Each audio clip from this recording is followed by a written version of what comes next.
আসসালামু আলাইকুম। ডক্টর ইউনূস ও তারেক রহমানের যেই বৈঠক হয়েছে লন্ডনে, এই বৈঠকে লাভ কার?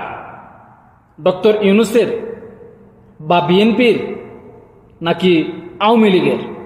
তবে আমি মনে করি এতে লাভ হয়েছে আওয়ামী লীগের। কিভাবে?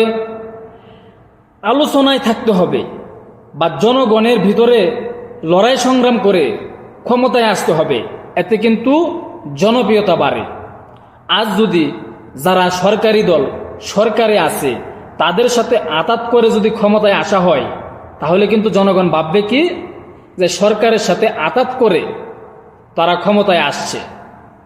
কেননা তারেক রহমান এবং ডক্টর ইউনূস যখন লন্ডনে বৈঠক হয়, সেই বৈঠকে এখন দেখা গেছে যে তারেক রহমানের কথায় ডক্টর ইউনূস চালিত হচ্ছে। নির্বাচন ডক্টর ইউনূস বলছিল যে জুনে দিবে, জুনের থেকে আবার নিয়ে আয়া পড়ছে এপ্রিলে। লন্ডনে বৈঠক করার পর সেই নির্বাচন আইসা পড়ছে আবার ফেব্রুয়ারিতে। মানে সরকারের সাথে এবং তারেক রহমানের একটা আতাত হয়েছে। এই আতাতের কারণে এখন কিন্তু জনগণ ভাববে কি যে তারা সরকারের সাথে মানে ক্ষমতাসীন দলের সাথে আতাত কইরা তারা ক্ষমতায় আইসা চেয়ার নিয়ে বসছে। আর আওয়ামী লীগ তারা যখন লড়াই সংগ্রাম করবে বিরোধী দল হিসাবে, তারা কিন্তু আবার আলোচনায় থাকবে। আলোচনায় থেকে লড়াই সংগ্রাম করে কঠোর পরিশ্রম করে তাদেরকে আবার জায়গায় আসতে হবে, এই পজিশন নিতে হবে। হয়তো সময় লাগবে, কারণ রাজনীতিতে শেষ বলতে কোনো কথা নেই। আওয়ামী লীগের সময় লাগবে, কিন্তু আবারও ভবিষ্যতে আজকে হোক বা 5 বছর পরে হোক বা 10 বছর পরে হোক, আওয়ামী লীগ কিন্তু আবারও ক্ষমতায় আসবে। এটা বাস্তবতা মেনে নিতে হবে। কিন্তু সরকারের সাথে যেহেতু আতাত করছে, এখন কিন্তু বিএনপির জনপ্রিয়তা কমবে, কারণ তারা সরকারের সাথে নেগোসিয়েশন কইরা ক্ষমতায় আসছে।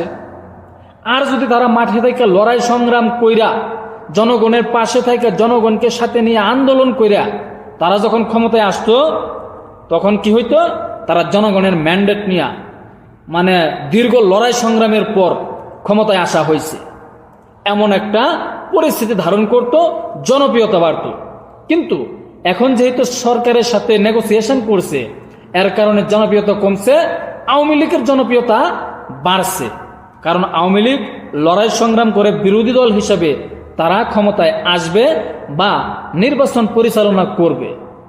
ডক্টর ইউনূস কিন্তু লন্ডনে বলছে যে সাময়িকভাবে আওয়ামী লীগের কার্যক্রম স্থগিত করা হয়েছে।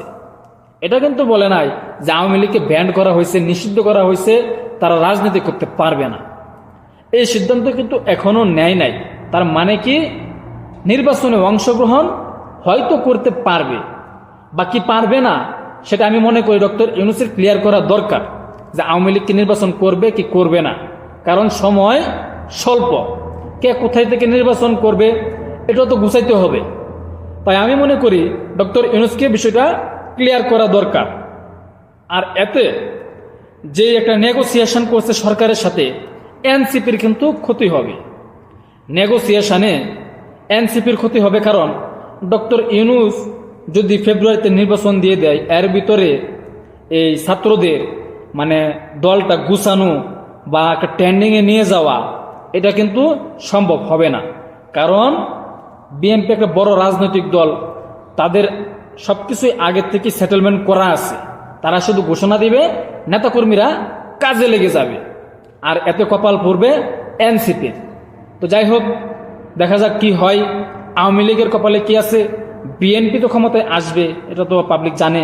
কেননা তারা এখন বর্তমানে বাংলাদেশের সর্ববৃহত্তম দল বর্তমান সময় আর কি, আওয়ামী লীগের পরবর্তীতে। আর এনসিপি তো এটা একটা মানে মাঠে থাকবে আর কি, বাস মাঠে থাকবে। তাছাড়া বিএনপি এই বর্তমান ক্ষমতাসীন দলের সাথে নেগোসিয়েশন করছে, তারা তো ক্ষমতায় আসবেই। তো নির্বাচনের আপডেট পেতে অপেক্ষায় থাকুন। আসসালামু আলাইকুম।